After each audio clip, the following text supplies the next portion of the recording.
Very good evening to our viewers. Thank you for joining us tonight on the evening review. My name is Taiwan Jabela. Tonight on the platform, we are joined by former Namibian Prime Minister Nahas Angula. He is also, of course, a liberation struggle icon in his own right, and he's here to talk to us about a variety of things, including the importance of the upcoming Heroes Day. Does it still carry value? Is it still worth celebrating, or have our heroes become villains? Thank you, Uncle, for making time. It's the first time this year that we're speaking to you, but it's always a pleasure. The day is coming next week to be celebrated in Katima Mulilo. There used to be a buzz in the 90s, all these years about Heroes Day. Do you still feel the same fire as far as this day is concerned? Well, most of the people who were initially involved are no more, but that does not mean that their sacrifices have vanished. Yeah. And it is very symbolic that President Netumbo decided to have it in Katima. You know, after Muguru Wambashe battle, most of the battles were fought in that area in the 70s, leading to some citizens of the region leaving the country and coming into Zambia in the 70s. And I think it's very, very important that the citizens there should feel that their sacrifices were not in vain. Yeah. There have been a call by some of the local people there who live around the area called Singaramwe. That area, Singaramwe, is not far from Kongola. There was a paramilitary base there at a place called Kamenga. For Swapo or for the South No, Africans? for South Africans. Yeah. And that paramilitary base was attacked with heavy weapons by planned combatants. Yeah. And that turned the tide. South Africa used only to send the paramilitary police there to the border. Then South Africa realized that Swapo was serious. So that's how the South African army was introduced into to go to the borders because of that big battle of Kamenga. And the people in the area have been demanding that Kamenga be made a national shrine or something like that, which I think at least the place needs some recognition to recognize those. I think that battle was commanded by Commander Idua there. And it turned the tide of the war from a paramilitary operation to full military operation. Okay.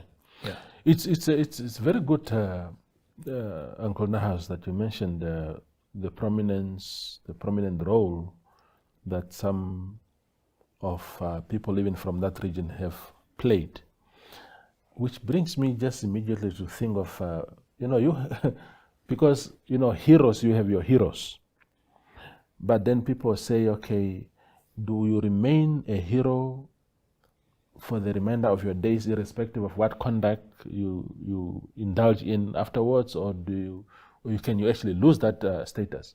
Let's look at a person like Mishake Muyongo. Mishake Muyongo was a liberation fighter. He was a deputy. He was a vice president of Swapo for some time.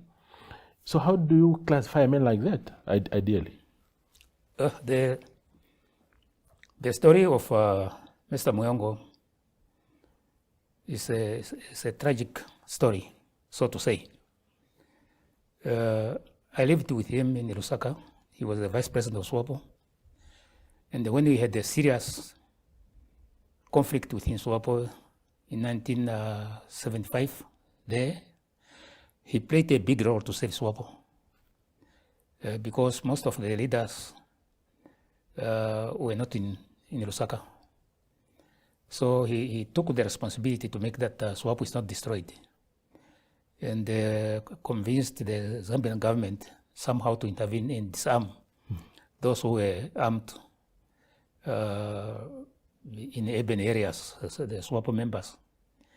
And that was a great role he played. We were there to support him. Some of us, I was just coming from, I was a school principal that time. But he roped us in, the late Kapuka Nawera, the Richard Kabajani. Then eventually the auto commission was put up to investigate what actually happened. Peningurira was there. He played that role. Then, well, political differences happen everywhere. He left Swapo, then he came back to join DTA. If you read his statement, the statement he made on behalf of DTA at the Constituent Assembly when we were about to draft the Constitution, he made a very strong statement saying that Namibia should be a unitary state, it should be a democratic state, and so on and so forth. A person making that kind of statement, you never expected him to promote secession. But eventually, his complex character took too much of him, and he decided that he wanted a secession. Yeah. I'm sorry that he's now living in Europe, old age, and it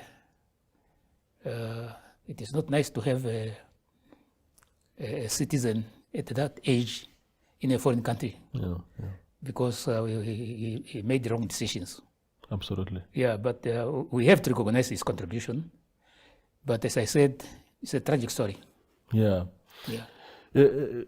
But beyond Muyongo, Uncle Nahas, do we then,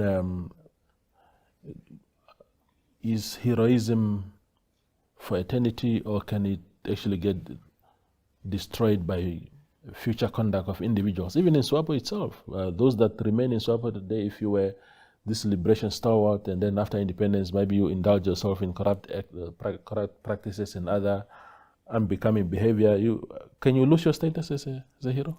The reason why I'm using the word tragic is precisely because of that. You build up a reputation and you destroy it. Yeah. Once you destroy it, you destroyed it. Nobody will respect you. Nobody will continue to honor you, your contribution. We might recognize that contribution, but with a pinch of salt, so to say. Yeah, because history put you on a different plane. Yeah. It's unfortunate. And you must have followed, of course. You are a well-read man. You follow news. You are a newsworm. You must have followed the discourse around Jesus Awala, also, who has been bestowed a state funeral, who has been bestowed a hero's status by the president. There are murmurs of discontent, people saying, oh no, this man did this during the Lubango days and whatnot, and therefore bestowing some of these things on him only hurts victims and whatnot. What has been your general take on that issue? Well, Comrade Awala was acting under orders. He didn't start up he didn't appoint himself to that very difficult position. It was not a voluntary thing that I wanted to be the Swapo security or something like that. He was appointed by the Swapo leadership. So if you are blaming whatever happened today, blame the whole of Swapo, not one individual. And Swapo at the time was under the command of President Nuyoma, who is one of your mentors, one of your foremost mentors. Do you link him to any, just the role of the president by extension, being the president of the movement at the time and these things happening? Again, I've said to many people that we don't know whether everybody who was subjected to that treatment was entirely innocent. There ought to have been spies somewhere, whether it was those in Lubango or elsewhere within the rank and file of the movement. But do you think that President Nyoma should have acted differently, or do you think under his command what happened was necessary at the time? Well, the situation was more complicated than you think. I remember at one time, I think it was at the Central Committee at the Batela, somewhere in Angola there, a report came about the unearthing of spy networks within the ranks of Swapo. And the Central Committee deliberated on it and said, fine, if there is that's the case, those people should just be isolated from the general public. And the suspected spies now? The suspected spies, they should be isolated from the general public, but we should take care of them. We should not harm them. That was the resolution of the Central Committee. Obviously, many things happened. You had your Kasingas, you had your, you know, many things happened. The boas were vicious, operation, operation, what, people were dying. And you don't know exactly who was giving information to these boas and all that. So at one time, there was even a slogan that don't trust even your own shadow. Then you have young people entrusted with this kind of things, and they are operating by themselves. So it's very difficult to really say this one was a spy, this one was not a spy. Yeah. But when I was leader of the government since the parliament, I made the general statement there, saying that we say sorry to those who were caught in the crossfire. I made that general statement deliberate because every year somebody will move a motion in parliament to debate that issue. It was it was a tradition from the opposition to move that motion every time and then to embarrass Swapo and all that. So I made that statement. Then the issue went down a bit, but now I see some remnants of people who were known to have themselves worked for South Africa bring up this issue again. But my point here is this, that war by itself is a tragedy. Once you start a war, just know that things will happen, which will not be in your control. You can be a president of the party, but you will not be in every corner or whatever small base there. People talk about the dungeons. Dungeons. All of us lived in when you're in a war zone. You live in we used to call them dugouts. Because if you are bombed, at least you might survive. If you just put your tent there and you are bombed, you are gone. And those people, they were put there not as a punishment, but to protect them from bombings and other things. Okay. Yeah. I mean, spies, I think even from the very start of the liberation, of the armed liberation struggle, because there was, I think in Ongulumbashi, there were some sort of spying there. There's a guy called, I think, Castro or something that... Yeah, Castro was a deputy commander of... Plan. Of Plan. Yeah. So he was given a unit to come to Namibia here, but in Kavango there he was captured. Oh. Yeah. Then he was interrogated in Pretoria there, told the stories that we are working together with Nyoma, it's only you who are putting yourself in danger, blah, blah, blah. all sort of things. The boss can work on you. So he is the one who was helping the boss to discover where the Swapo base was. Yeah, then the boss, when they got some information, they decided that they were going to take tractors to Guru to construct the road. It was just a ruse. They just wanted to find out exactly where these people were. There was no road construction. So it's rumored that he himself participated in that battle. Yeah, but for sure he had something to do with the death of Commander Inyeko. Yeah. No, but that is exactly the point I'm making, to say that from the very start of the struggle already, you had people like that. So to suggest somehow that... Even during the political struggle, you have a very active person,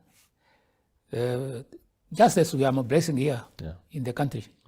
The next time you hear this person has joined Bantustans.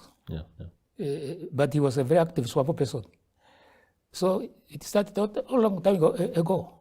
Yeah. Absolutely. Yeah. We go for a very short break and return with Uncle Nahas Angula.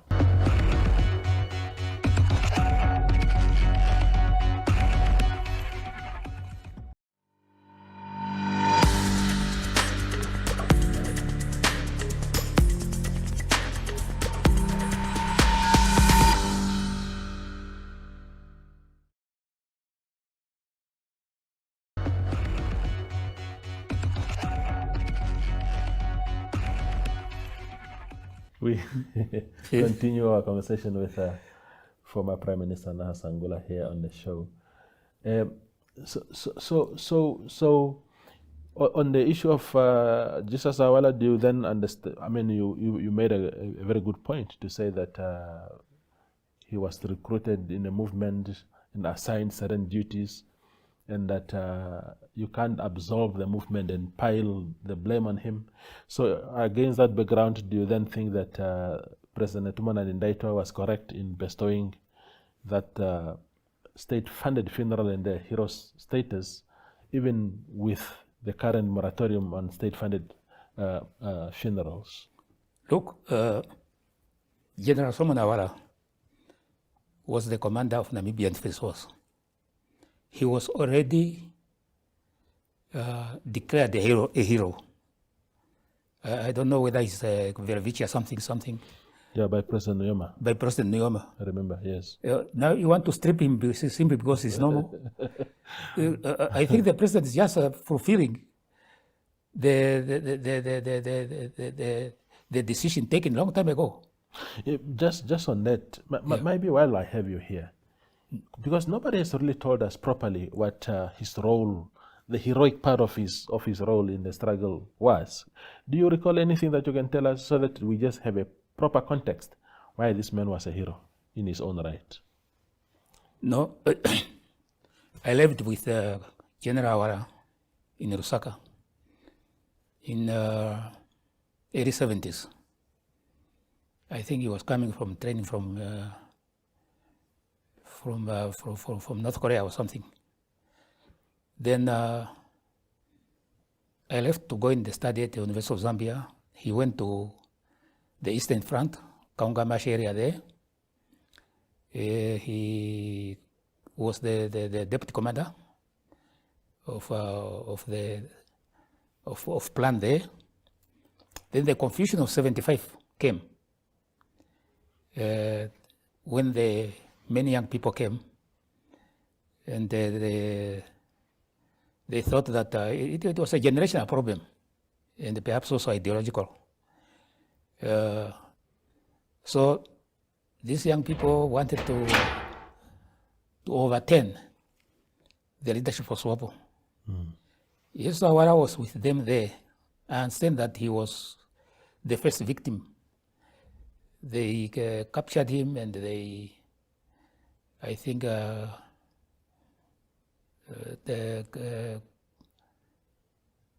don't know exactly what happened, but he was better treated by those young people.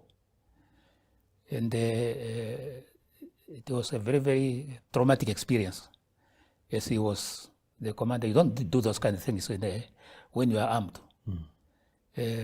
So then, of course, the struggle developed. He went to, all of us went to Angola. Then he was there, given the responsibilities he was given by the party. So he has survived many battles. Yeah, just like many other commanders. Absolutely. Yeah, you can't just become a NDF chief out of nowhere. All of us would have become NDF chiefs. Yeah. That's what happened. Yeah. So you must have carried some weight, really. Yes, you must have carried some weight. Yeah.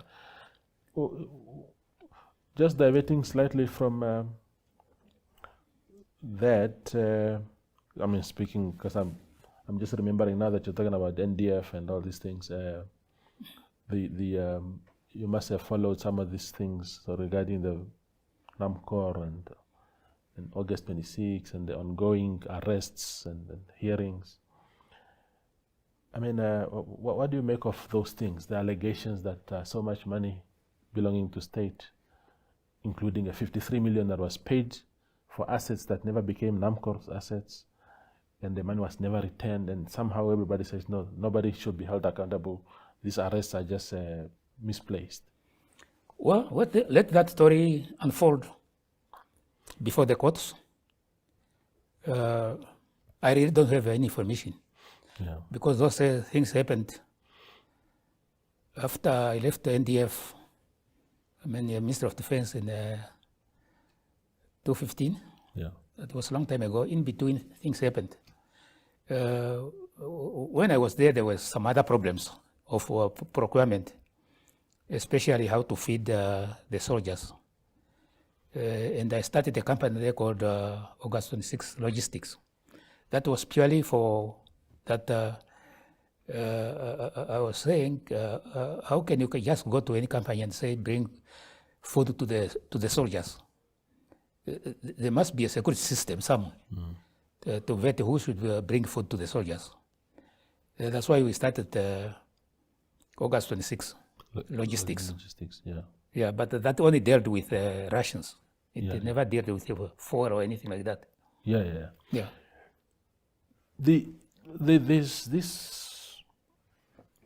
This thing that is very worrisome. Maybe the principle of it is correct to say that there must be secrecy around operations of some of these entities because for security reasons. But there's a strong feeling that that principle is being taken advantage of, that people are looting behind the blanket of national security. That can happen, but the ministry is supposed to have a proper internal mechanism of control. But it's a large ministry, you know. You have your textiles there, you don't know exactly what that guy is doing. You have your machine fabric there, you don't know exactly what he's doing. Then you have somebody who sources fuel, and there's a large system. But sometimes it's difficult to control. So, but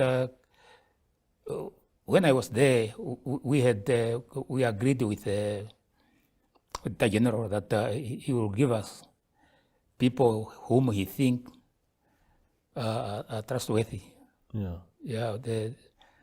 The system has to defend itself somehow. But that is not only in defense. It happened in fisheries, which looks like an innocent thing, but people took advantage of the so-called government objectives and enriched themselves. Perhaps these other young people saw loopholes. But I know some of those characters. They were on the radar when I was at the Prime Minister's office there, some of them. People were saying, this person, the lifestyle, But we never went around to do the lifestyle audit. So it's a general problem in the country that we seem to have lost ethical direction as a country. Yeah. Now, people are being driven by conspicuous consumption. Yeah. Yeah. Jambera is driving a Mercedes-Benz. Why should not I drive a Mercedes-Benz? This kind of thing. There seems to be no some kind of moral or ethical radar to guide people. That this thing does not belong to me, it belongs to the people. Absolutely. Yeah. So without that, people see one. It just requires one senior people to do something wrong For others to follow. for others to follow. Yeah. Yeah. Yeah. But so because for me, Nahas, I find it scary that we can have corruption in security apparatuses, whether it's the police, but particularly the military of the country. And if we just say, oh no, we cannot audit, I mean, why don't you audit and keep that outcome as a state secret, at least before the consumption of the head of state, who's the commander in chief? No, there must be oversight. There must be some oversight. Yeah. Independent oversight. Because if you give a ministry 6 billion, it's a lot of money. Yeah. Yeah. There must be some backstopping or some kind to make sure that that 6 billion serves the purpose it was given for. Yes. Absolutely. In closing, former Prime Minister, what do you make of what picture is emerging in the country under the new leadership? Is it a continuation of the old, or do you see some shift towards a particular direction? Well, it is really too early to judge. We are not even 6 months down the road. Yeah. These people are trying to find themselves on the ground. Of course, you have your Honorable Sankwasa. He's ever in the newspaper. You have Honorable Nekundi. He's also somewhere there. You have Honorable Ithete. He's also visible. You have the Prime Minister is visible. The President is very visible. But others. Yeah. It's very hard to tell what they're up to. I think they are finding their feet on the ground. Yeah. I don't know whether, we used to have cabinet retreats. Yeah. If you are just put in a ministry on top of a bureaucracy, you have a lot of work to do to understand the laws, the regulations, and even the people, the dynamics of the ministry.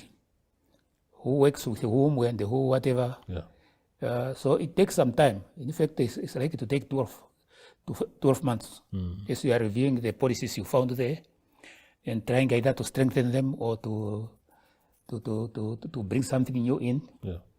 And they should also know that the budget they are implementing is a budget which was planned before they were sworn in. Yeah. They tinker it here, there, and there.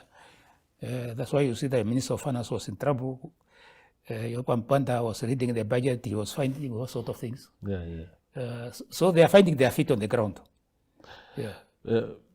Minister Sankwasa has divided opinion. Some people saying that unorthodox approach is exactly what we needed, this disruptor, Trumpian kind of approach.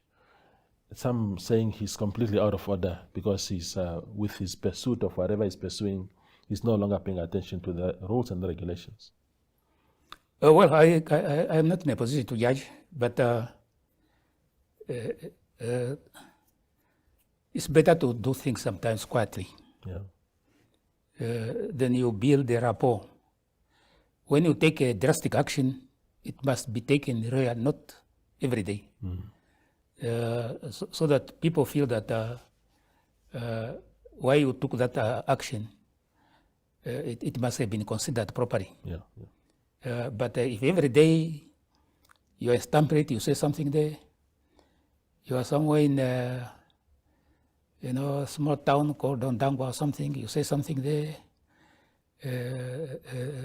why don't you study the situation there? They say, hey, mayors, I want to have a retreat with you. Yeah. Let us look at the laws governing your institutions. Are you really up to standard with these regulations and the laws and the regulations? Then you come also to know them. Yeah. They should not just see you when you come there, you are just coming to find faults. Build also a rapport, build the camaraderie, to work together with people. People make mistakes, yes, they must be corrected. Mm-hmm. Absolutely. Thank you, former Prime Minister. We You're welcome. Appreciate your time. Thank you. Thank you. Yeah, that is former Prime Minister Nahas Angula speaking to us about what it means to be a hero and what must happen to maintain that status, among other things that he told us tonight. Thank you for watching.